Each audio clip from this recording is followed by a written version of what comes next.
Et yo tout le monde, moi c'est SMK, je fais maintenant partie de la chaîne de la ferme du mineur. Donc je posterai des vidéos assez régulièrement, j'espère que ce contenu vous plaira. Je vous souhaite bon visionnage les gars.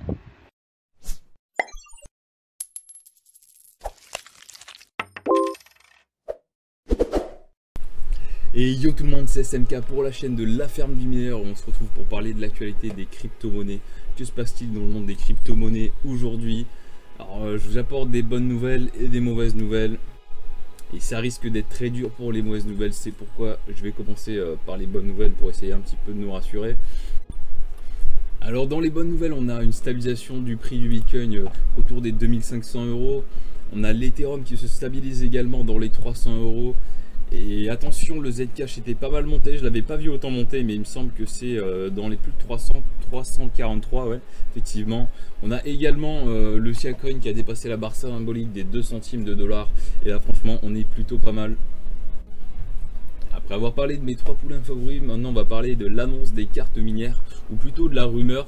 J'ai pas vu d'infos de la part d'NVIDIA, sauf erreur pour ma part, mais on a des revendeurs qui nous ont refilé les perfs, la fiche technique, excusez-moi, la fiche technique de la GTX 1060 Special Mining. Alors, apparemment, on n'aurait pas de port HDMI, ça c'est ce qu'on avait pu voir sur d'autres sites pour limiter vraiment le coût de fabrication et nous proposer la carte la moins chère possible. Ils auraient boosté les perfs. Certains sites parlent de 26 MHz, d'autres de 60 MHz pour de l'Ethereum, mais ceux qui disent du 60 MHz, alors là je peux vous dire qu'ils rêvent complètement, car cette carte de base en stock, on est à 19 MHz et quelques, et mode BIOS on peut atteindre du 22 MHz assez facilement. Pour ce qui est du Siacoin, sur CoinGecko il passe à la 5e place, et ça c'est vraiment cool, il suit de très près le Ripple.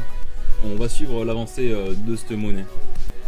Pour ce qui est de l'Ethereum, il a perdu un petit peu de capitalisation de marché, mais ça risque de remonter incessamment sous peu. Il suffit d'être un peu patient et gardons ce qu'on a miné. Et par contre, gros coup de massue du côté de chez AMD, car les cartes Radeon Polaris pourraient perdre jusqu'à 30% de leur performance d'ici 4 à 5 mois. Donc tous ceux qui ont investi dans de l'AMD, ça risque d'être dangereux, essayez de vite vous rentabiliser. Ceux qui n'ont pas encore précommandé, posez-vous les bonnes questions. Alors pourquoi les perfs vont-elles baisser? C'est dû à l'augmentation de la taille des blocs et du calcul nécessaire à réaliser pour les cartes.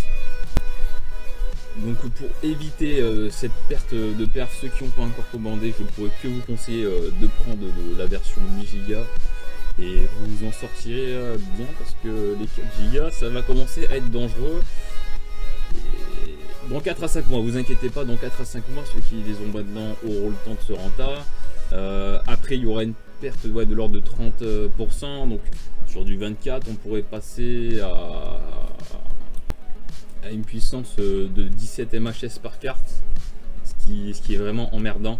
Évidemment toujours en stock sans flash BIOS. Donc AMD, GTX, ça se discute, l'éternel débat risque de commencer maintenant. Je veux dire, on était déjà un peu au courant, le mec qui se renseignait savait que ça allait arriver un jour ou l'autre. Si vite, honnêtement pour ma part je ne pensais pas. Alors attention, je vous rappelle que cette info, elle a pas été passée non parce que ça va se passer, mais c'est uniquement sur la blockchain Ethereum. Je veux dire, on pourra passer sur d'autres alternatives, style du Zcash ou autre chose. À part si les mecs sont vraiment full Ethereum, mais bon, on pourra, vous inquiétez pas. Ne vous inquiétez pas, c'est pas fini, tout n'est pas perdu. Pareil quand ce sera le passage du POS, mais ça, c'est une autre histoire. Voilà, c'est tout pour moi, que la force du hash rate soit avec toi.